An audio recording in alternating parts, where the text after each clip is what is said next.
السلام علیکم، میرا نام فرقان قریشی ہے اور آج سے آپ جو بھی سننے والے ہیں یہ ایک سچی کہانی ہے۔ آپ کی، میری اور ہم سب کی زندگی کی کہانی، ایک حیرت انگیز ماضی، حال اور ایک حیرت انگیز مستقبل کی کہانی۔ یہ کہانی تب سے شروع ہوتی ہے جب کچھ بھی نہ تھا اور اس کا اختتام وہاں پر ہوگا جب کچھ بھی نہ رہے گا۔ آسمان سے لے کر زمین تک جو کچھ بھی ان کے درمیان ہے، ستارے، سیارے، سورج، وقت اور وہ تمام تخلیقات جسے ہم اپنی محدود زبان میں کائنات کہتے ہیں۔ آج ہمارا ایک سفر شروع ہونے والا ہے، اس کائنات کی کھوج کا سفر۔ اسے کس نے بنایا، اس میں کیا کچھ چھپا ہوا ہے، اور ہماری چھوٹی سی زمین جسے ہم دنیا کہتے ہیں، اس میں کیا کچھ ہو چکا ہے اور کیا کچھ ہونے والا ہے، یہ سب جاننے کا سفر۔ اور ہمارے سفر کا آغاز ہوتا ہے آج سے 14 ارب سال پہلے۔ لیکن 14 ارب سال ہی کیوں؟ کیا کبھی آپ نے رات کے آسمان میں 7 تاروں کا یہ جھرمٹ دیکھا ہے؟ میں چھوٹا سا تھا تو میری امی نے مجھے اس کے متعلق بتایا تھا۔ اسے ارسا میجر کہتے ہیں، یا پھر عربی یا اردو میں طب اکبر۔ پاکستان میں یہ جھرمٹ رات کے آسمان میں تقریباً ہر روز نظر آتا ہے، اور اگر آپ کی آنکھیں دنیا کی سب سے طاقتور دوربین کی طرح ہوتی تو آپ کو اس درمیان والے ستارے کے بالکل اوپر ایک چھوٹا سا سرخ دھبا نظر آتا۔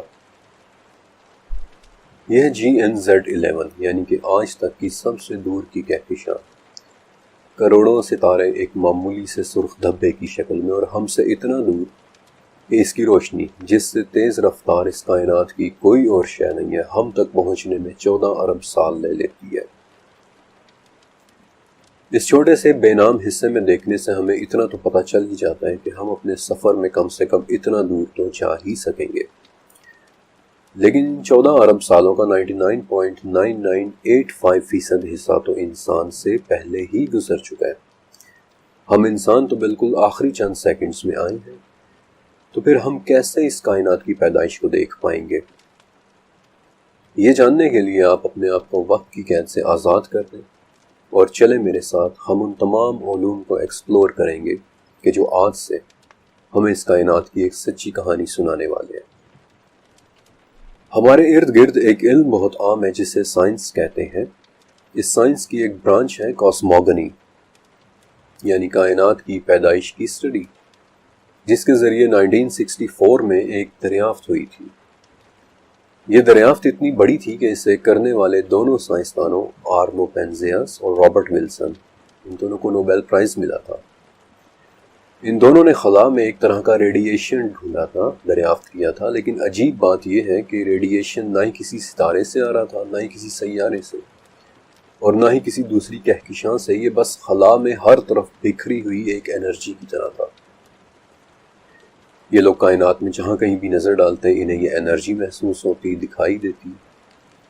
یوں لگتا تھا کہ کسی زمانے میں ایک بہت بڑے دھماکے کی وجہ سے پیدا ہو کر ہر طرف پھیل گئی ہو، جیسا کہ کسی عظیم، کسی زوردار دھماکے کی ایک گونج ہوتی ہے جو آج تک سنائی دے رہی ہے۔ لہٰذا انہوں نے اسے cosmic microwave background کا نام دیا۔ آج دنیا اس دھماکے کو بگ بینگ کے نام سے جانتی ہے کہ آسمان، زمین اور اس کے درمیان موجود سب کچھ پہلے ایک ہی تھا، اور پھر پوری قوت سے ہونے والے ایک دھماکے کے بعد علیحدہ ہوا، اور اس دھماکے کا نام بگ بینگ تھا۔ لیکن اس دریافت نے ایک بہت بڑا مسئلہ کھڑا کر دیا۔ اس مسئلے کا نام ہورائزن پرابلم ہے، یعنی کہ آسمان میں ہمیں کسی جگہ یہ انرجی 46 بلین لائٹ ایئرز کے فاصلے پر پھیلی ہوئی نظر آتی ہے، اور کسی جگہ صرف 3 لاکھ سال کے فاصلے پر۔ اب اس مسئلے کا ایک ہی جواب ہو سکتا ہے کہ کائنات میں روشنی مختلف جگہوں پر مختلف رفتار سے سفر کر رہی ہے، جو کہ ناممکن ہے، اور ہمارے علم کے مطابق تو یہ قدرت کے قوانین کی خلاف ورزی بھی ہے۔ روشنی کی تو ایک ہی رفتار ہوتی ہے، 3 لاکھ کلومیٹر فی سیکنڈ، لیکن اس کے علاوہ کوئی اور ایکسپلینیشن تھی بھی نہیں۔ اور اگر یہ بات سچ ہے کہ کچھ جگہوں پر روشنی کی رفتار مختلف ہے، تو ہمیں اس کے ساتھ ساتھ یہ بھی ماننا پڑے گا کہ ان جگہوں پر وقت گزرنے کی رفتار بھی باقی جگہوں سے مختلف ہی ہوگی۔ اب اس مقام پر پہنچ کر ہمیں ایک احساس ہونے لگتا ہے کہ شاید سائنس بھی ہمیں صرف ایک حد تک ہی علم دے سکتی ہے۔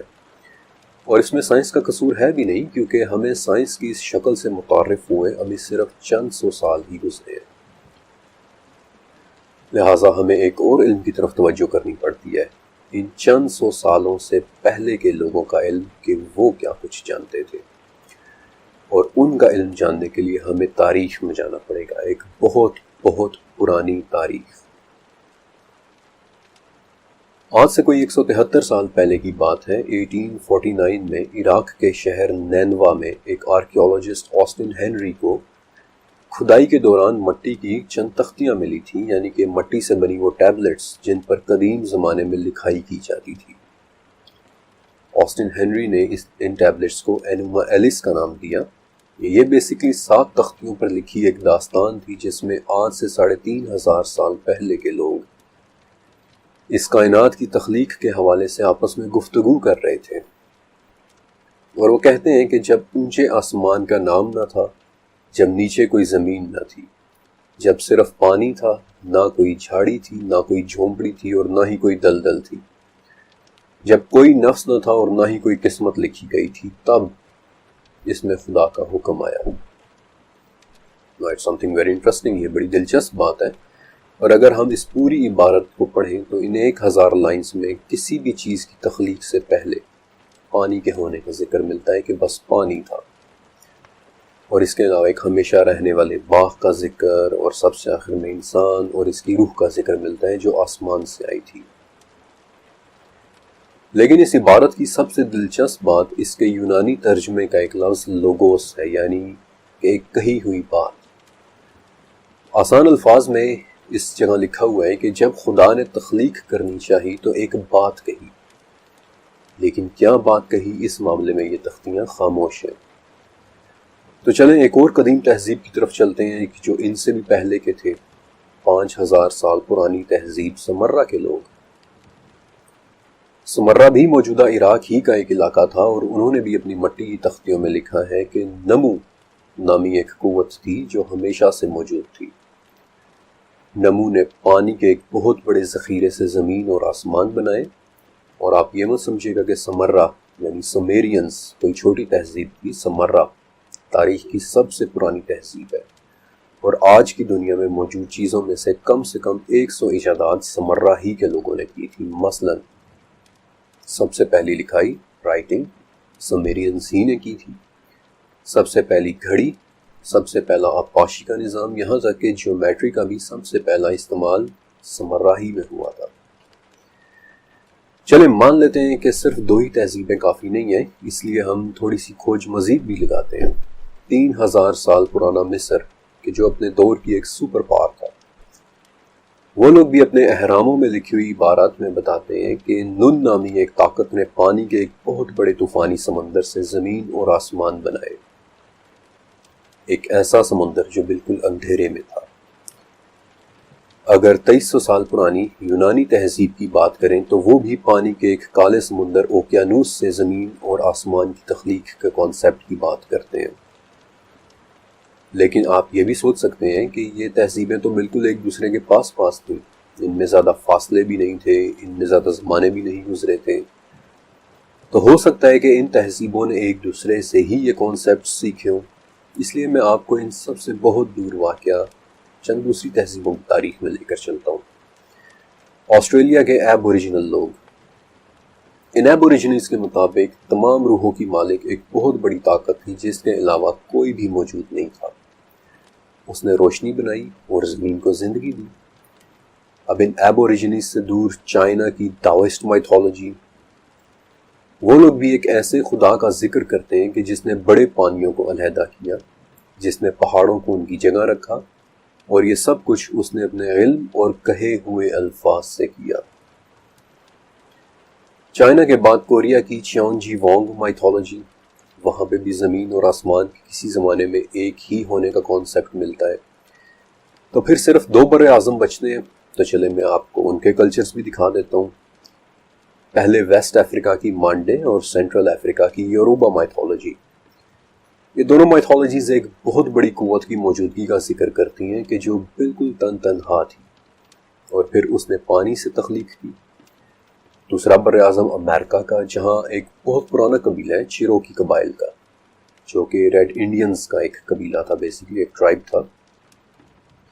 اور سمندر کے بیچوں بیچ واقع ہوائی کے جزائر، جن کا باقی دنیا سے تقریباً کوئی لینا دینا نہیں ہے، کوئی تعلق نہیں تھا، وہاں پر بھی یہی کانسیپٹس ملتے ہیں کہ زمین اور آسمان پانی سے وجود میں آئے اور 7 دن تک سب کچھ بنتا رہا، اور آخر میں یورپ کا ملک فن لینڈ، جہاں آج بھی وائنامائنن کی داستان زندہ ہے کہ کیسے اس نے پانی سے تخلیق کی تھی۔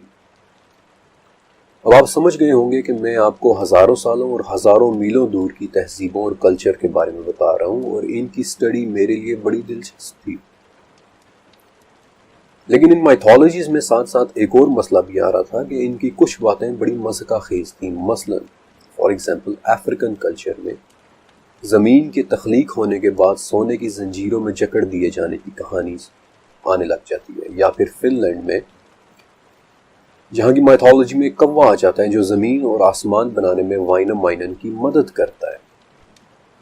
اب میں اور آپ ہم سب اتنا تو جانتے ہی ہیں کہ نہ ہی یہ زمین کسی زنجیر سے جکڑی ہوئی ہے، اور نہ ہی یہ آسمان اور زمین بنانا کسی کوے کے باس کی بات تھی۔ اس لیے میں نے ان تمام قسم کی مضحکہ خیز باتوں کو فلٹر کر دیا اور ان سب باتوں کو نکال کر ان کلچرز کو اسٹڈی کیا، اور دیکھا کہ اگر صرف اس بات کو اسٹڈی کیا جائے جو ان تمام تہذیب اور کلچرز میں مشترکہ ہے، تو ان میں حرف بحرف ایک ہی جیسا واقعہ سننے کو ملتا ہے کہ ایک بہت عظیم قوت جسے خدا کہتے ہیں، وہ تنہا تھا اور اس کے علاوہ کوئی نہیں تھا۔ اسی نے پانی سے تخلیق کی، اور یہ سب کچھ 6 یا 7 دنوں میں ہوا۔ اب اس مقام پر پہنچ کر یوں لگنے لگتا ہے کہ جیسے دنیا کے تمام کونوں میں ایک ہی پیغام بھیجا گیا تھا۔ ہاں، پیغام لانے والے مختلف تھے اور وہ مختلف وقتوں میں آئے، لیکن پیغام بھیجنے والا ایک ہی تھا۔ اور ایک بات بہت اچھے سے واضح ہو جاتی ہے کہ ایک علم اور بھی ہے جس کا دائرہ سائنس سے کہیں زیادہ وسیع ہے، اور جس علم پر دنیا کے 85% لوگ کسی نہ کسی صورت، کسی نہ کسی شکل میں یقین رکھتے ہیں، اور وہ علم ہے مذہب۔ لیکن یہاں پہ ایک سوال پیدا ہوتا ہے کہ آخر کون سا مذہب؟ اس وقت تو دنیا میں 3000 مختلف مذاہب موجود ہیں، اور سبھی کے ماننے والے اپنے مذہب کو ہی سچا مانتے ہیں۔ تو چلیں چند بڑے مذاہب اور پرانے فلسفوں کو دیکھتے ہیں کہ وہ کیا کہتے ہیں۔ یہودیت بلا شبہ بہت پرانے مذاہب میں سے ایک ہے۔ ان کے مطابق کائنات بنائی تو خدا نے ہی تھی، لیکن یہ زمین ایک چپٹی زمین ہے کہ جو پانی کے اوپر قائم ہے، اور اوپر آسمان میں جنت اور زمین کے نیچے جہنم ہے۔ پھر عیسائیت اس وقت دنیا کا سب سے بڑا مذہب ہے، اور وہ لوگ بھی یہی کہتے ہیں کہ کائنات کا بنانے والا تو ایک خدا ہی ہے، لیکن ان کے نزدیک تمام سورج، چاند، ستارے اس زمین کے گرد گھوم رہے ہیں، اور یہ ساری تخلیق صرف اور صرف 6500 سال پہلے ہوئی تھی۔ اور اس سب کے علاوہ عیسائیت میں 7ویں دن خدا نے آرام کیا۔ پھر یونانی فلسفہ بلا شبہ 2500 سال پرانے، اس فلسفے کا اثر آج بھی آپ کو نظر آئے گا۔ گریکس بھی خدا کی تخلیق کو ہی مانتے تھے، وہ یہی کہتے تھے کہ یہ کائنات خدا نہیں بنائی ہے، لیکن وہ یہ بھی کہتے تھے کہ اینڈرومیڈا نامی ایک دیوی آسمان پر اڑتی چلی جا رہی تھی، اور جہاں جہاں وہ دودھ گرا دی جا رہی تھی وہاں وہاں ایک دودھیا سا راستہ بنتا چلا جا رہا تھا۔ And let me tell you something very interesting، کہ آج بھی اس دودھیا راستے کی مناسبت سے ہماری اپنی کہکشاں کا نام ملکی وے ہے، کہ جو یونانیوں نے رکھا تھا۔ پھر اس کے علاوہ ہندوازم، بدھ مت، جینزم جو ہیں تو پرانے مذاہب، لیکن کہتے ہیں کہ کائنات کا نہ تو کوئی آغاز ہے اور نہ ہی اس کا کوئی اختتام ہے، یہ ہمیشہ سے تھی اور ہمیشہ ہی رہے گی۔ لیکن اس مقام پر ذرا ٹھہریں اور ایک ایک کر کے ان تمام مذاہب پر غور کریں کہ اگر یہودی مذہب سچ کہتا ہے تو پھر ایک ہی وقت میں جاپان میں دن اور امریکہ میں رات کیوں ہوتی ہے؟ چپٹی زمین یا فلیٹ ارتھ پہ تو دنیا کے ہر ملک میں دن یا رات ایک وقت میں ایک ہی جیسے ہونے چاہیے تھے۔ اور پھر یہ بھی بات ہے کہ اس وقت ہمارے 4550 سیٹلائٹس پوری دنیا کے گرد گھوم رہے ہیں، کہ جو اس بات کا ثبوت ہے کہ یہ دنیا ایک چپٹی زمین نہیں ہے۔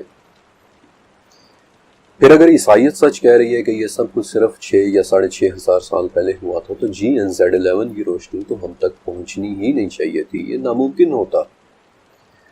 لیکن اس سب سے زیادہ اہم بات یہ کہ جو خدا اس قدر وسیع و عریض کائنات کا خالق ہے، وہ بھلا یہ سب کچھ بنانے کے بعد تھک کیوں گیا؟ اسے تو سب سے طاقتور، سب سے آل مائٹی ہونا چاہیے تھا۔ اور پھر اس عیسائیت کی مقدس کتاب یعنی بائبل کے 50 ورژنز ہیں، تو پھر آخر کون سا ورژنز واقعی سچا ہے؟ ہم کون سا ورژن درست مانیں؟ اسی طرح اگر یونانی یعنی گریکس ٹھیک تھے تو پھر ملکی وے کے علاوہ ان دوسری کہکشاؤں کے اوپر یہ دودھ کس نے گرا دیا کہ جو در حقیقت کوئی دودھ نہیں ہے بلکہ ستاروں در ستاروں کے جھرمٹ ہے؟ اور اگر ہندوازم، جینازم اور بدھ مت سچے ہیں کہ یہ سب کچھ شروع سے تھا اور ہمیشہ ایسا ہی رہے گا، تو پھر کائنات کی تمام کہکشائیں ایک دوسرے سے دور کیوں جا رہی ہیں؟ اور وہ بھی اتنی تیزی سے کہ صرف ہماری اپنی ملکی وے ہی 21 لاکھ کلومیٹر پر آور کی سپیڈ سے سفر کر رہی ہے، اور ہم سب جانتے ہیں کہ ہر سفر کرنے والی چیز کا ایک آغاز ہوتا ہے اور ایک اختتام ہوتا ہے۔ اب یہاں پہنچ کر یوں محسوس ہو رہا ہے کہ جیسے ان تمام مذاہب کا بھی علم محدود ہے۔ ہاں، ان میں پیغام ایک ہی آیا تھا، لیکن وقت کے ساتھ ساتھ ان میں بہت کچھ بدل گیا۔ البتہ ایک مذہب کے متعلق میں نے ابھی آپ کو نہیں بتایا، اور یہ وہ واحد مذہب ہے جس نے اپنی سچائی کا دعویٰ کیا ہے کہ اس میں کوئی جھوٹ نہیں ہے۔ آج سے تقریباً 1400 سال پہلے عرب میں ایک مذہب سامنے آیا جسے اسلام کہتے ہیں۔ چند ہی سالوں میں یہ مذہب پورے عرب میں پھیل گیا اور پھر دیکھتے ہی دیکھتے باقی دنیا میں بھی، اور آج عیسائیت کے بعد اسلام دنیا کا دوسرا بڑا مذہب ہے۔ اب اسلام میں بھی تخلیق کے حوالے سے ایک ایسا ہی واقعہ ملتا ہے، مثلا سورہ ہود، کہ وہ اللہ ہے جس نے آسمانوں اور زمین کو 6 دن میں تخلیق کیا اور اس کا عرش پانی پر تھا۔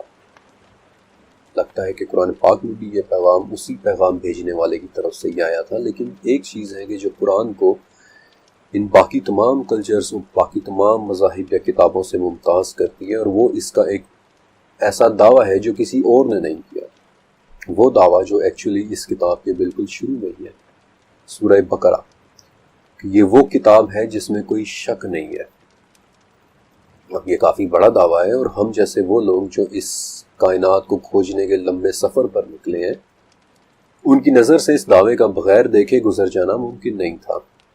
اور یہ وہ واحد کتاب بھی ہے کہ جس کا پوری دنیا میں کوئی دوسرا ورژن نہیں ہے۔ ایک کتاب، ایک ورژن اور ایک دعویٰ۔ یہ وہ دعویٰ ہے کہ جو نہ کبھی کاسموگنی نے کیا ہے، نہ ہی تاریخ کی کسی ٹیبلٹ نے، اور نہ ہی کسی کلچر نے، اور نہ ہی کسی مذہب نے۔ لہٰذا اس کتاب کو متعارف کروانے والے شخص یعنی کہ نبی محمد بن عبداللہ صلی اللہ علیہ وآلہ وسلم کا بھی تخلیق کے حوالے سے نظریہ سنتے ہیں کہ جو ان کی احادیث کی کلیکشن کی کتاب سنن ابن ماجہ میں لکھا ہوا ہے۔ ابو رزین بن عامر عقیلی رضی اللہ تعالیٰ عنہ نے نبی کریم صلی اللہ علیہ وآلہ وسلم سے پوچھا کہ یا رسول اللہ، تخلیق سے پہلے ہمارا رب کہاں تھا؟ اس پر آپ صلی اللہ علیہ وسلم نے جواب دیا کہ وہ لامقام میں تھا کہ جس کے اوپر اور نیچے کچھ بھی نہیں تھا، اور پھر اس نے اپنا عرش پانی پر تخلیق فرمایا۔ اب دیکھنے میں تو لگتا ہے کہ اسلام سے ملے سورسز تو بڑی مدلل اور ایڈوانس سٹیج کی باتیں کر رہے ہیں، کیونکہ یہ حقیقت کے عین مطابق ہے۔ ان میں ٹائم اینڈ سپیس کا بھی کانسیپٹ ہے، اس میں لامکان کا بھی کانسیپٹ ہے۔ لہٰذا اس پوائنٹ سے آگے ہم اس مذہب کی باقی تعلیمات سے بھی یہ رہنمائی لے کر دیکھیں گے کہ یہ ہمیں کہاں تک لے کر جائے گا۔ اور اس رہنمائی میں ہمارے 2 بنیادی سورسز ہوں گے، اسلام کی مقدس کتاب یعنی قرآن کریم، اور عرب کی وہ ہستی جن پر یہ قرآن نازل ہوا تھا، یعنی پیغام لانے والوں میں سے آخری پیغمبر حضرت محمد مصطفیٰ صلی اللہ علیہ وآلہ وسلم۔ کائنات کی تخلیق کے اعتبار سے تمام مذاہب میں قرآن کا وہ دعویٰ جسے چیلنج کرنا بہت مشکل ہے۔ انفیکٹ سورہ انبیاء میں ہے کہ کیا کافر نہیں دیکھتے کہ زمین اور آسمان آپس میں ملے ہوئے تھے، پھر ہم نے انہیں علیحدہ کیا اور ہر زندہ چیز کو ہم نے پانی سے پیدا کیا۔ اب یہ بات ہے تو بالکل سچ، کیونکہ یقیناً جب زمین اور آسمان ایک دوسرے سے علیحدہ ہوئے ہوں گے تو ایک شدید ترین فورس کا دھماکہ ہوا ہوگا، وہی دھماکہ جس کی گونج آج بھی باقی ہے، وہی گونج جسے ہم cosmic microwave background کرتے ہیں۔ اور یہ دھماکہ کہکشاؤں کے تیزی کے ساتھ ایک دوسرے سے دور جانے کو بھی ایکسپلین کرتا ہے، کیونکہ it's something very common, ایک بڑی بنیادی سی بات ہے کہ اگر آپ کہکشاؤں کے ایک دوسرے سے دور جانے کو ریورس کر کے دیکھیں، اسے ریوائنڈ کر کے دیکھیں، تو یہ لازم ہے کہ کسی زمانے میں آپ اسے ایک جگہ ملا ہوا ہی پائیں گے۔ اب یہ ہیں تو بڑے دلچسپ انکشافات، لیکن ہمیں تھوڑی سی رہنمائی مزید بھی چاہیے، اس لیے ہم اس کتاب کو مزید پڑھتے ہیں۔ قرآن پاک میں کم سے کم 5 جگہ مثلا سورہ ہود، سورہ فرقان، سورہ سجدہ، سورہ کاف اور سورہ حدید میں یہ بتایا گیا ہے کہ زمین اور آسمان کو ہم نے 6 دن میں پیدا کیا۔ تو یہ کون سے دن تھے؟ کیا یہ ہمارے 24 گھنٹوں والے دن تھے؟ بلکہ عیسائیت کے فلسفے پر تو ہمارا یہ بھی ایک اعتراض تھا کہ 6 دنوں کی تخلیق کو مانتے ہوئے ہمیں GNZ11 نظر ہی نہیں آنی چاہیے تھی، اور عیسائیوں کی کتاب یعنی بائبل میں اس کی کوئی ایکسپلینیشن ہے بھی نہیں۔ اب یہاں پہ آپ کو وہ ہورائزن پرابلم یاد ہے جس کا میں نے شروع میں ہی ذکر کیا تھا کہ یوں لگتا ہے کہ کائنات میں وقت مختلف جگہوں پر مختلف رفتار سے چل رہا ہے، لیکن آئی بلیو کہ یہاں سائنس سے غلطی ہوئی ہے۔ انہیں اس بات کو ایک پرابلم کے بجائے ایک ریویلیشن کا نام دینا چاہیے تھا، ایک انکشاف کا نام دینا چاہیے تھا، کیونکہ قرآن پاک میں وقت کا کانسیپٹ بڑا واضح ہے کہ جو عیسائیت میں نہیں ہے۔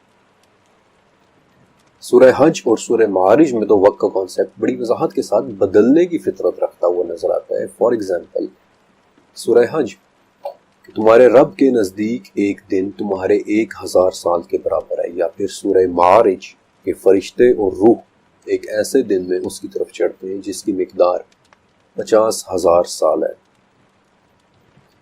اب کہیں ایک دن 1000 سال کا اور کہیں ایک دن 50,000 سال کا، یہ تو بڑی ایڈوانس لیول کی کتاب ہے جو وقت کے کانسیپٹ کو اتنی وضاحت کے ساتھ بتا رہی ہے، ورنہ باقی کسی مذہب میں وقت کی اس طرح سے کوئی تشریح نہیں ملتی۔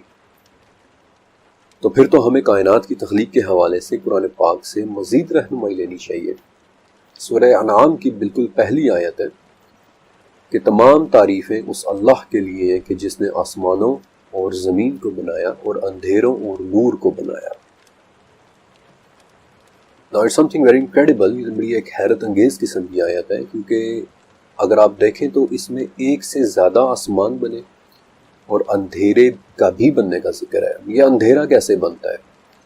عام الفاظ میں تو اندھیرا روشنی کے نہ ہونے کا نام ہے۔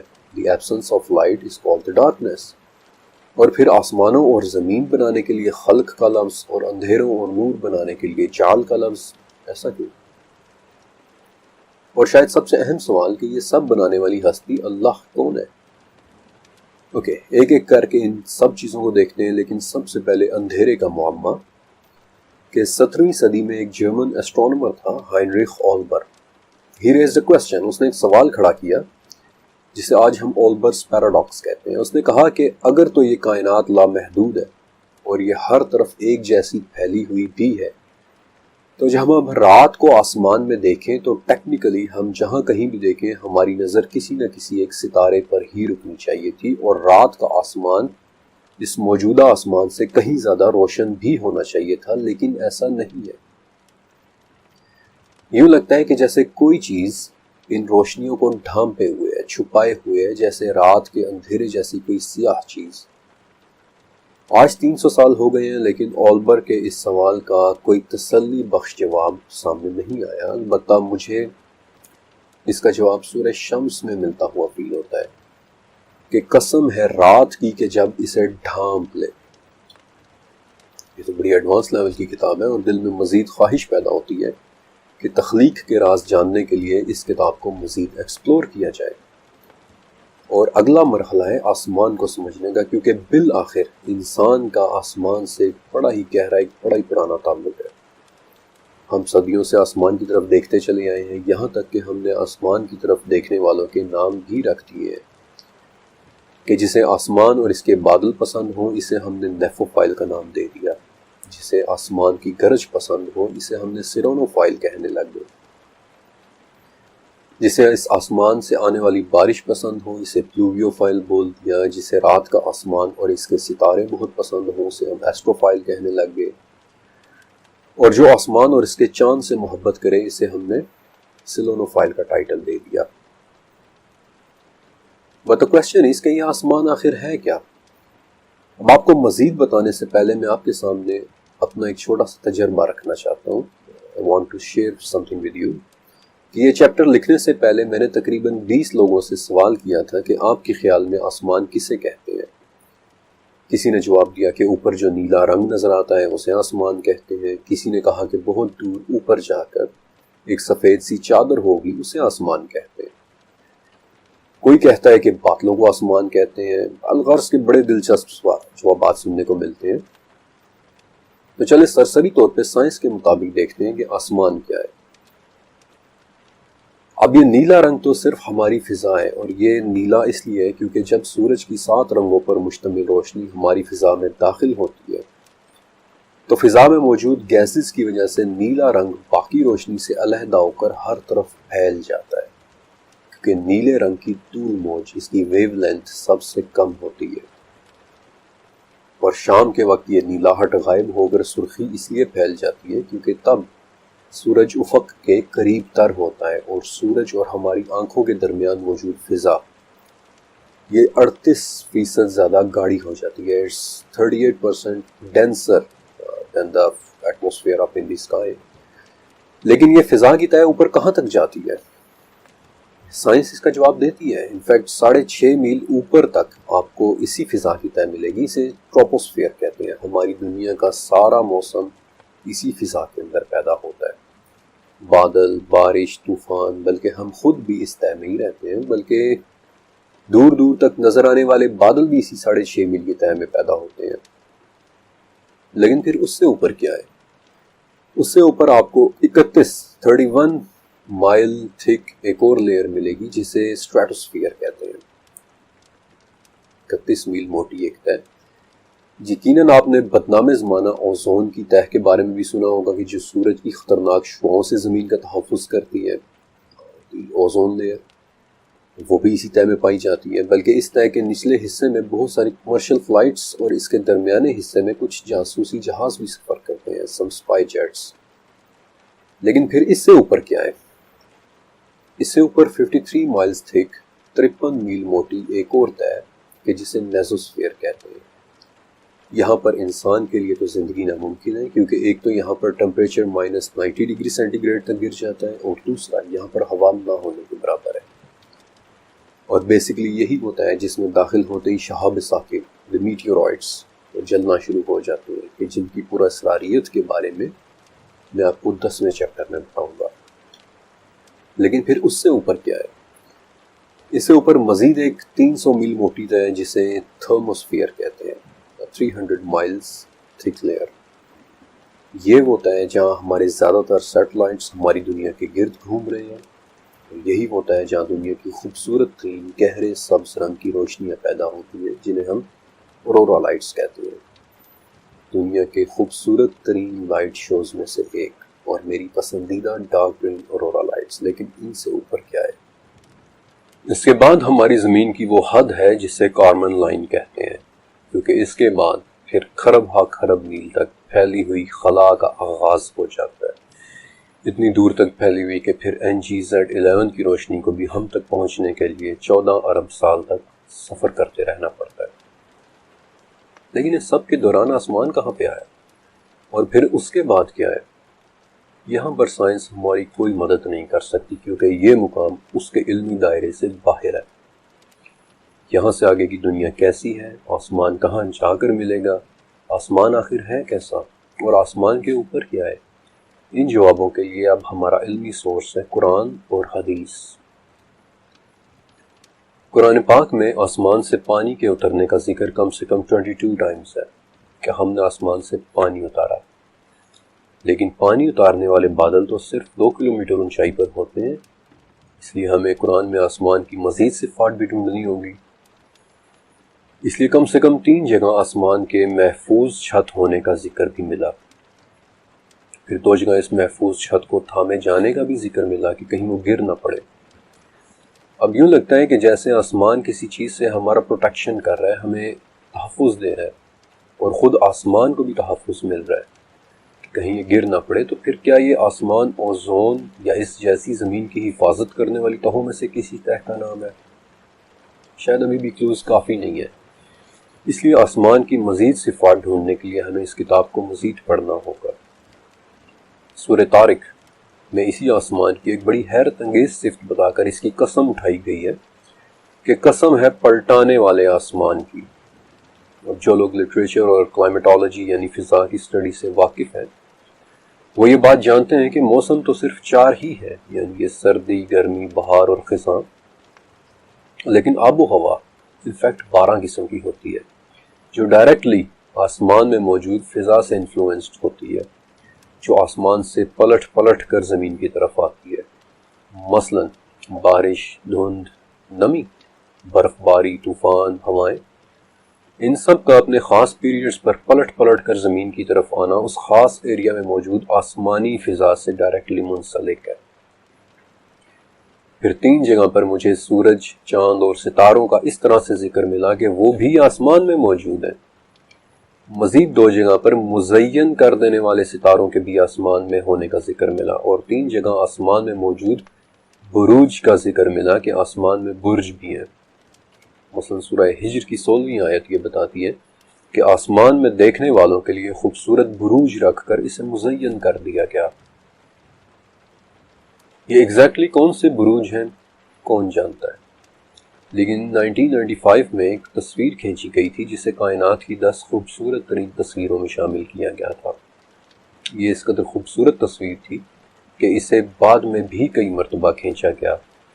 3 بلند و بالا ستون جنہیں انفیکٹ نام بھی تخلیق کے بروج یعنی کہ پلرز آف کریشن ہی دیا گیا تھا، جو دیکھنے والوں کے لیے پچھلے 27 سال سے مزین ہے، خوبصورتی کا باعث ہے، مسحور کر دینے والے ہیں۔ اب کم سے کم یہاں پہنچ کر اتنا ضرور کلیئر ہو جاتا ہے کہ آسمان بہت اوپر تک پھیلا ہوا ہے۔ سورج، چاند، ستاروں اور بروج کے علاوہ قرآن پاک میں آسمان کی اور بھی صفات ہیں، مثلا آسمان میں پگھلے ہوئے شعلوں کے جلنے اور تیزی سے لپکنے کے اشارے، ایسے ہی عفریت ستاروں کے اشارے جہاں پوری کی پوری کہکشائیں گم ہو جائیں اور ان کا پتہ نہ چلے، بلکہ مجھے قرآن پاک میں ہی آسمان کے اندر ایسے ستاروں کے ہونے کا بھی ذکر ملا کہ جن کی دھمیں 60 لاکھ میل تک لمبی ہو سکتی ہے۔ لیکن یہ سب بعد میں، پہلے ہم اپنے آسمان تک کے جانے کے سفر کو جاری رکھیں گے۔ اس قدر عظیم، حیرت کدہ اور مزین کر دینے والے برج، سورج، چاند، ستارے صرف ہماری اپنی کہکشاں ملکی وے کے تو ہو نہیں سکتے۔ ستارے تو انفیکٹ دوسری کہکشاؤں میں بھی موجود ہیں۔ جہاں ہماری ملکی وے میں 400 ارب ستارے ہیں، جن میں سے ہمارا سورج صرف ایک ستارہ ہے، وہاں ہماری سب سے قریبی کہکشاں ہماری نیبرنگ گیلیکسی یعنی کہ اینڈرومیڈا میں 2.5 گنا زیادہ ستارے ہیں، یعنی کہ 1 خرب سے زیادہ ستارے، اور ملکی وے اور اینڈرومیڈا جیسی مزید 2 خرب کہکشائیں اور بھی ہیں۔ تو کیا یہ سارا پھیلاؤ آسمان ہے؟ آخر اس کی بلندی کہاں تک ہے؟ اس بات پر مزید تحقیق کرنے سے 4 جگہ مجھے آسمان کی بلندی اور وسعت کے متعلق آیات ملی، اور ان میں سے 2 تو بڑی واضح آیات ہیں، مثلا سورہ غاشیہ کہ کیا یہ دیکھتے نہیں آسمان کو کس طرح بلند کیا گیا ہے، یا پھر سورہ ذاریات کہ آسمان کو ہم نے اپنے ہاتھوں سے بنایا ہے اور ہم ہی اسے پھیلانے والے ہیں۔ اب ان تمام آیات کو سامنے رکھنے کے بعد کچھ اندازہ ہونا شروع ہو جاتا ہے کہ آسمان کی حدود تو شاید ہمارے اوپر سے ہی شروع ہو جاتی ہے، اور اس کا پھیلاؤ بہت اوپر تک ہے، لیکن کیا اس کے پھیلاؤ کی کوئی آخری حد بھی ہے؟ اس کا جواب ہے کہ ہاں، اس پھیلاؤ کی بھی ایک حد ہے، ایک کنارہ ہے، جس کے متعلق انفیکٹ سورہ نازیات اور سورہ رحمان میں ہے۔ سورہ نازیات: کیا تمہارا تخلیق کرنا زیادہ مشکل ہے یا آسمان کا؟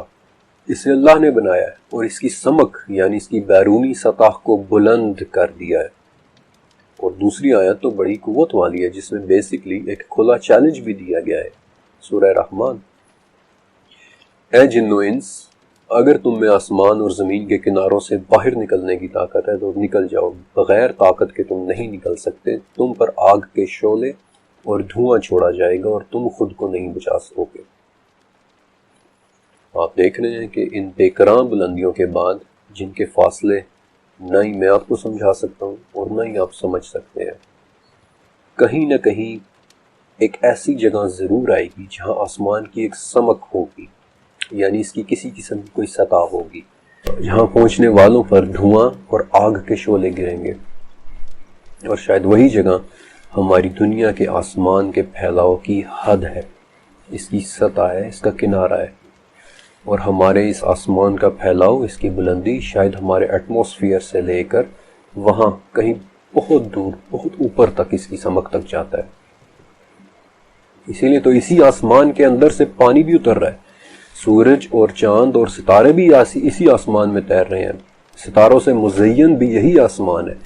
آسمان ایک بہت بڑا پھیلاؤ ہے، شاید ہمارے سروں کے اوپر سے شروع ہو کر کھرب ہا کھرب میل تک پھیلا ہوا ایک پھیلاؤ، جس کی بالآخر ایک سطح آئے گی۔ لیکن اس کے متعلق بتانے سے پہلے میں آپ کو چند چھوٹی چھوٹی باتیں بتانا چاہتا ہوں۔ قرآن میں آسمان پر اپنے تحقیقی سفر کے دوران مجھے 4 جگہ آسمان کے ڈیزائن کے بارے میں ملا، 6 جگہ مجھے آسمانی مخلوقات کے متعلق ملا، 3 جگہ مجھے آسمان سے رزق بھی اترتا ہوا دیکھنے کو ملا، 6 جگہ آسمان کے دروازے اور راستے دیکھنے کو ملے، 2 جگہ آسمان کے جذبات کے بارے میں بھی ملا، 2 جگہ جنات اور شیاطین کا آسمان میں آنا جانا بھی دیکھنے کو ملا، 3 جگہ آسمان سے اترنے اور اس میں چڑھنے والی چیزوں کے بارے میں سیکھنے کو ملا، 16 جگہ آسمان کے مقدر کے بارے میں جاننے کو ملا کہ بالآخر اس کے ساتھ ہوگا کیا، اور 5 مرتبہ اللہ تعالیٰ کے اس عظیم الشان تخلیق کے قسم اٹھائے جانے کے بارے میں ملا۔ ان تمام باتوں کو میں وقت آنے پر آپ کے ساتھ ایک ایک کر کے شیئر کروں گا کہ آسمان میں رہنے والی وہ مخلوقات کون سی ہیں، وہ کون سی چیزیں ہیں کہ جو آسمان سے اترتی ہیں اور اس میں چڑھتی ہیں، اس میں دروازے اور راستے کون کون سے ہیں، یا پھر آسمان کا مقدر کیا ہوگا۔ البتہ ایک اور بات ہے کہ قرآن پاک میں 7 جگہ مجھے آسمانوں کی تعداد کے بارے میں ملا کہ وہ بھی 7 ہی ہے، اور اب یہاں سے آگے میں باری باری آپ کو ان آسمانوں کے بارے میں بتاؤں گا۔ اتنا تو واضح ہو چکا ہے کہ آسمان کے اس پوائنٹ تک ہماری سائنس کے ذریعے رسائی امپاسبل تھی، ناممکن تھی، لہٰذا قرآن و حدیث کے سائے میں نے آسمانوں کی کمپوزیشن کے متعلق مزید ایکسپلور کیا، اور 14ویں صدی کے مصری اسکالر حافظ جلال الدین السیوطی کی ایک کتاب السماء فی الحیاۃ السمیہ میں مجھے ان آسمانوں کی ایک بڑی تفصیلی ڈسکرپشن ملی، اور اب میں آپ کو بتانے والا ہوں کہ آخر کارمن لائن کے پرے پرے، یعنی کہ جو ہماری آخری حدود ہے پہنچنے کی، اس سے پرے پرے ان لامحدود وسعتوں کے اوپر کیا ہے۔ ہمارے اوپر سے شروع ہو جانے والے اس پھیلاؤ کی سب سے آخری حد پہلا آسمان ہے کہ جو آسمان دنیا ہے، جو پانی کا بنا ہوا ہے، اور اس کا نام رقیہ ہے، اور شاید اسی پانی کی وجہ سے وہاں پہنچنے والے پر سورہ رحمان کے مطابق دھواں چھوڑے جانے کا ذکر ہے۔ معراج والی حدیث کے مطابق اسی پہلے آسمان میں حضرت آدم و حوا علیہ السلام رہتے ہیں، اور کچھ روایات کے مطابق اسی پہلے آسمان میں نبی کریم صلی اللہ علیہ وسلم نے حبیب نامی ایک ایسے فرشتے کو دیکھا تھا جس کا جسم آدھا برف اور آدھا آگ کا بنا ہوا تھا۔ اسی پہلے آسمان کے پانی کے متعلق بھی میں آپ کو ایک واقعہ سنانا چاہتا ہوں۔ رومن حکمران ہرکیول یعنی ہیراکلیوس نے معاویہ کو ایک خط لکھا تھا۔ اس نے کہا کہ مجھے ان چند چیزوں کے بارے میں بتائیں جن کے متعلق اکثر لوگ سوال کرتے ہیں، لیکن جواب ان باتوں میں سے دیں جو نبوی دور کی تعلیمات میں سے ہوں۔ معاویہ نے وہ خط ابن عباس رضی اللہ تعالیٰ عنہ کو بھجوا دیا تاکہ وہ اس کا بہتر جواب دے سکے۔ اس خط میں ایک سوال تھا جو مجرہ کے متعلق تھا، اور ابن عباس رضی اللہ تعالیٰ عنہ نے اس کا جواب دیا کہ مجرہ آسمان کا وہ دروازہ ہے جو ان دونوں کی حد فاصل ہے۔ فاصل رکاوٹ کی اس قسم کو کہتے ہیں جس میں سے کچھ بھی نہ گزر سکے، یہاں تک کہ حرارت بھی نہیں، ٹمپریچر بھی نہیں۔ اسی مجرہ کے متعلق میں نے یہ بھی پڑھا ہے کہ یہ ایک جاندار لعاب ہے، یعنی آسان الفاظ میں زندہ ہے۔ اگرچہ مجھے اس روایت کی دوسری جگہ سے کوئی ویریفیکیشن نہیں مل سکی، لیکن اگر یہ روایت صحیح ہے تو پہلا آسمان ایک ایسے پانی کا بنا ہوا ہے جو جاندار ہے، زندہ ہے۔ اس میں ایسے دروازے ہیں جن سے بغیر اجازت کے کوئی چیز نہیں گزر سکتی، یہاں تک کہ ٹمپریچر بھی نہیں۔ اس کے اوپر دوسرا آسمان ہے جو سفید موتیوں کا بنا ہوا ہے، اور اس کا نام اسفلون ہے۔ بخاری اور سنن نسائی کی حدیث کے مطابق وہاں حضرت عیسیٰ علیہ السلام اور حضرت یحییٰ علیہ السلام رہتے ہیں۔ اس کے اوپر تیسرا آسمان ہے جو کیدوم کہلاتا ہے، اور وہ لوہے کا بنا ہوا ہے۔ اس تیسرے آسمان میں حضرت یوسف علیہ السلام رہتے ہیں، اور کچھ روایات کے مطابق اس آسمان میں اسرائیل علیہ السلام کے ہونے کا بھی ذکر ہے جو ملک الموت یعنی موت کے فرشتے کے نام سے بھی جانے جاتے ہیں۔ اس کے اوپر چوتھا آسمان ہے کہ جو پیتل کا بنا ہوا ہے اور اس کا نام معونہ ہے۔ اس چوتھے آسمان پر حضرت ادریس علیہ السلام رہتے ہیں، اور وہیں اسرافیل نام کے ایک فرشتے کی بھی موجودگی کا ذکر ملتا ہے کہ جو آنسوؤں کا فرشتہ کہلاتا ہے۔ پھر اس کے اوپر پانچواں آسمان جس کا نام رقا ہے اور وہ چاندی کا بنا ہوا ہے۔ پانچویں آسمان پر حضرت ہارون علیہ السلام رہتے ہیں، اور جہنم کے داروغہ مالک کے بھی وہیں ہونے کا ذکر ہے۔ مالک جن کے زیر حکم بہت پراسرار فرشتے ہیں، جن کا ذکر سورہ علق میں بھی ہے، جنہیں زبانیہ کہہ کر بلایا گیا ہے۔ فرشتوں کے متعلق میں آپ کو سیکنڈ چیپٹر میں ڈیٹیل سے بتاؤں گا۔ اس کے اوپر چھٹا آسمان جو دقنا کہلاتا ہے، یہ سونے اور سرخ پتھروں سے بنا ہوا آسمان ہے، اور وہاں حضرت موسیٰ علیہ السلام رہتے ہیں۔ لیکن اس سے پہلے کہ میں آپ کو اس سے آگے کا بتاؤں، میں چاہتا ہوں کہ آپ صرف 1 منٹ کے لیے امیجن کریں کہ سونے جیسا سنہرا اور یاقوت جیسے سرخ پتھروں کا بنا ہوا آسمان۔ سورہ نجم کے مطابق یہاں ایک عظیم الشان درخت ہے جس کی جڑیں اسی چھٹے آسمان سے شروع ہوتی ہیں اور اس کی شاخیں اوپر 7ویں آسمان تک جاتی ہیں۔ اس درخت کا نام سدرۃ المنتہا ہے۔ یہ بیری کا ایک درخت ہے جس کے پتے بڑے بڑے اور اس کے پھل مٹکوں جیسے ہیں۔ اس درخت پر سونے سے بنے ہوئے پروانے اڑتے رہتے ہیں، اور نبی کریم صلی اللہ علیہ وسلم نے فرمایا کہ معراج کی رات میں نے دیکھا کہ جب اللہ کے حکم نے اس درخت کو ڈھانپا تو اس درخت کے رنگ ایسے بدلے کہ میں ان رنگوں کو ہی نہیں جانتا۔ دنیا کی کوئی مخلوق اس درخت کے رنگوں کی خوبصورتی کو بیان نہیں کر سکتی۔ اور پھر اس کے اوپر 7واں آسمان ہے جسے اریبہ کہتے ہیں، جس کا ذکر اہل کتاب کے ہاں بھی ارابوت کے نام سے ملتا ہے۔ یہ وہ آسمان ہے جہاں حضرت ابراہیم علیہ السلام رہتے ہیں۔ یہ ایک ایسی روشنی سے بنا ہوا آسمان ہے جسے انسان نہیں سمجھ سکتا۔ سدرۃ المنتہا کی شاخیں اسی آسمان تک پہنچتی ہیں، نیچے سے جو جاتا ہے وہ یہیں روک لیا جاتا ہے، اور اوپر سے جو آتا ہے وہ یہیں سے وصول کیا جاتا ہے۔ لیکن اس سے اوپر کیا ہے؟ یہاں سے آگے اب میں بہت محتاط ہو کر بول رہا ہوں، اور آپ نے بھی بہت احتیاط سے سننا ہے۔ اس سے اوپر عرش ہے جسے 8 فرشتے اٹھائے ہوئے ہیں۔ یہ عرش سرخ یاقوت کا بنا ہوا ہے، اور اس عرش کے اوپر کرسی ہے، اور یہ انسان سمیت تمام مخلوقات کے علم کی انتہا ہے، کیونکہ اس سے اوپر عرش کا مالک ہے، وہ اللہ رب العزت جس نے مجھے بنایا، جس نے آپ کو بنایا۔ ابھی تک میں نے جو کچھ بھی لکھا بولا اس سب کا مالک، اور عرش سے اوپر متعلق لکھنے سے خوف کے مارے بے چینی محسوس کرتا ہوں۔ اس عرش کے دائیں طرف لوح محفوظ ہے۔ اللہ تعالیٰ نے اس لوح محفوظ کو سفید موتیوں سے پیدا کیا ہے۔ اس کے صفحے سرخ یاقوت کے بنے ہوئے ہیں، اس کا قلم نور کا ہے، اور اس میں ہونے والی لکھائی بھی نوری ہے اور عرش سے وابستہ ہے۔ اور لوح محفوظ وہ چیز ہے جس میں تخلیق، رزق، زندگی، موت، عروج، زوال اور اللہ کا ہر حکم لکھا جاتا ہے، اور اس کے علاوہ جو اللہ چاہے وہ بھی اس میں لکھا جاتا ہے۔ اس کی جڑ دودھ جیسے سفید پتھر کی بنی ہوئی ہے، اور اسے ایک فرشتہ گود میں لیے ہوئے ہے، اور اللہ تعالیٰ اسے دن میں 360 مرتبہ دیکھتا ہے۔ سلسلۃ صحیحہ کی ایک حدیث کے مطابق نبی کریم صلی اللہ علیہ وسلم نے فرمایا کہ 7 آسمان عرش کے مقابلے میں ایسے ہیں کہ جیسے کسی چٹیل صحرا میں کوئی انگوٹھی پڑی ہوئی ہوتی ہے، اور عرش کرسی کے مقابلے میں ایسے ہے کہ جیسے کسی چٹیل صحرا میں کوئی انگوٹھی پڑی ہوتی ہے۔ اب ذرا 1 منٹ کے لیے رکیں اور غور کریں کہ ابھی آپ نے کیا سنا ہے۔ کیا آپ کا دماغ ان وسعتوں کو، ان ایکسپینشنز کو سمجھ سکتا ہے؟ کیا میں آپ کو یہ عظمتیں سمجھا سکتا ہوں؟ کبھی بھی نہیں۔ کسی مخلوق کے لیے یہ ممکن ہے ہی نہیں، اٹس امپاسبل۔ آپ کو یاد ہے کہ میں نے شروع میں ذکر کیا تھا کہ دنیا کے تقریباً سبھی کلچرز میں یہ بات سننے کو ملتی ہے کہ آسمانوں اور زمین کی پیدائش کسی بہت بڑی طاقت نے چند الفاظ سے کی تھی، لیکن کوئی کلچر یہ نہیں بتا پایا تھا کہ وہ الفاظ کون سے تھے۔ ایون کہ تھیوریٹیکل فزکس میں بھی ایک تھیوری ہے کہ آسمان اور زمین بننے سے پہلے بہت سی کائناتیں مختلف قوتوں کے درمیان تیر رہی تھیں، مثلا فورس آف گریوٹی وغیرہ، اور ہر چند خرب سال بعد ان فورسز میں ٹکراؤ ہوتا ہے، ایک بگ بینگ پیدا ہوتا ہے۔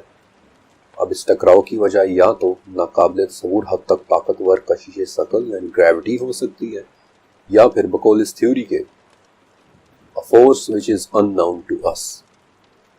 اب مجھے نہیں پتا کہ ان آخری الفاظ سے آپ کو کیا سمجھ آئی ہے، لیکن جب میں یہ الفاظ اس چیپٹر میں لکھ رہا تھا تو میرے چہرے پہ ضرور مسکراہٹ آ گئی تھی، کیونکہ مجھے قرآن پاک میں اس عظیم الشان قوت کا ذکر کم سے کم 7 مرتبہ ملا ہے کہ جب ہم کسی چیز کا ارادہ کرتے ہیں تو ہمارا صرف یہ کہہ دینا کافی ہوتا ہے کہ ہو جائے، بس وہ ہو جاتی ہے۔ آج تک کی ناقابل فہم اور طاقتور ترین فورس کن فیکون۔ اس کائنات کی تخلیق اور اس میں چھپے راز جاننا انسان کے سب سے بڑے سوالوں میں سے ایک ہے۔ حضرت عمران بن حسین رضی اللہ تعالیٰ عنہ ایک دفعہ آپ صلی اللہ علیہ وسلم کی خدمت میں حاضر ہوئے اور اپنی اونٹنی کو دروازے پر ہی باندھ لیا۔ اب وہاں یمن کے کچھ لوگ بھی نبی کریم صلی اللہ علیہ وسلم سے ملنے آئے ہوئے تھے، اور عمران بن حسین نے انہیں یہ کہتے ہوئے سنا کہ یا رسول اللہ، ہم آپ سے اس کائنات کی تخلیق کا حال سننے آئے ہیں۔ آپ صلی اللہ علیہ وسلم نے بتانا شروع کیا کہ اللہ تعالیٰ ازل سے موجود تھا، اس کے سوا کوئی بھی شے نہ تھی، اس کا عرش پانی پر تھا، اس نے ہر چیز کو لوح محفوظ میں لکھ لیا اور پھر آسمان و زمین کو پیدا کیا۔ اور ابھی نبی کریم صلی اللہ علیہ وسلم آگے بتا رہے تھے کہ کسی نے عمران بن حسین کو آواز دے کے کہا کہ حسین تمہاری اونٹنی بھاگ گئی ہے، اور عمران بن حسین یہ سنتے ہی دوڑے اور دیکھتے ہیں کہ وہ اونٹنی دور صحرا میں ایک جگہ پہ پہنچ چکی ہے۔ اور اس واقعے کے بعد عمران بن حسین کہتے ہیں کہ اللہ کی قسم، میرا دل بہت پچھتایا کہ کاش میں اس وقت اس اونٹنی کو بھاگ ہی جانے دیتا، لیکن نبی کریم صلی اللہ علیہ وسلم کی پوری بات سن لیتا۔ اور سچ کہوں تو یہ حدیث پڑھ کر میرے دل میں بھی شدید خواہش پیدا ہوئی کہ کاش وہ اونٹنی اس وقت نہ بھاگتی اور عمران بن حسین یہ حدیث سن کر ہم تک پہنچا دیتے۔ خدا جانتا ہے کہ نبی صلی اللہ علیہ وسلم نے اس دن کتنے رازوں پر سے پردہ اٹھانا تھا۔ ٹھیک ویسے ہی کہ جیسے آپ صلی اللہ علیہ وسلم نے موسیٰ علیہ السلام کے ان پراسرار شخصیت سے ملاقات اور ان کے سامنے صبر نہ کر سکنے والے واقعے کے حوالے سے فرمایا تھا کہ اللہ رحم کرے موسیٰ پر، کاش وہ صبر کر لیتے تو اللہ تعالیٰ ہمیں اس سلسلے کی مزید واقعات بتاتا۔